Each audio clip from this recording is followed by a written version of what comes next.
Hey guys, real quick video on how you remove your shifter in your S10/Sonoma.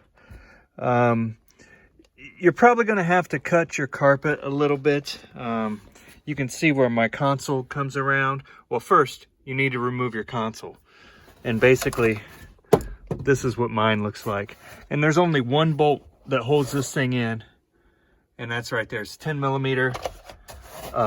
It connects right there. So spin that 10 millimeter off. You can tuck the boot inside this area.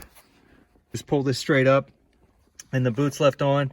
There's screws all around your boot. Mine does not have all the screws because mine's been apart probably 50 times, but you know, hey, it's a 99, so what can I say? These screws were in mine, but they wouldn't even hold anything down. I basically just pulled this straight up. So somebody's been in this several times. Now, others have said that you need to cut your carpet a tiny bit. Mine's probably cut excessively, I would say. You can kind of see the outline of where the console is, so you can cut it that much. No need to cut it back this far. Most of it's up this way, and when we get this off, I'll show you. And what there is on this, there's a lock nut. This lock nut right here.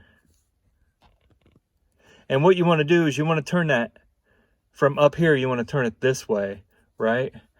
And that will loosen it up and bring it down. And then all you do is you spin and spin and spin until your gear shift comes off. And you're going to spin a long time because you can see how many threads are on there. So it'll be a little while. That's what the inside looks like. So yeah, just spin that counterclockwise. It'll come right off. I'm told that this shifter piece right here, the knob, does not come off. So don't try to spin that off. You got to spin the whole stick off. So really, it's pretty simple to remove that. I just used a large combination wrench to turn that.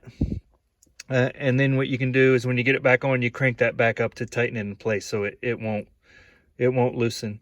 But yeah, pretty easy to do. My carpet's hacked up much worse than what yours should be.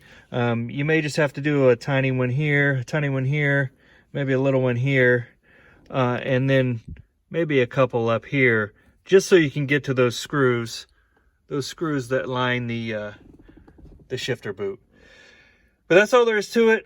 Next, we'll be dropping the transmission in this and taking a closer look at it, maybe putting a used one in. I'm not sure. We'll see.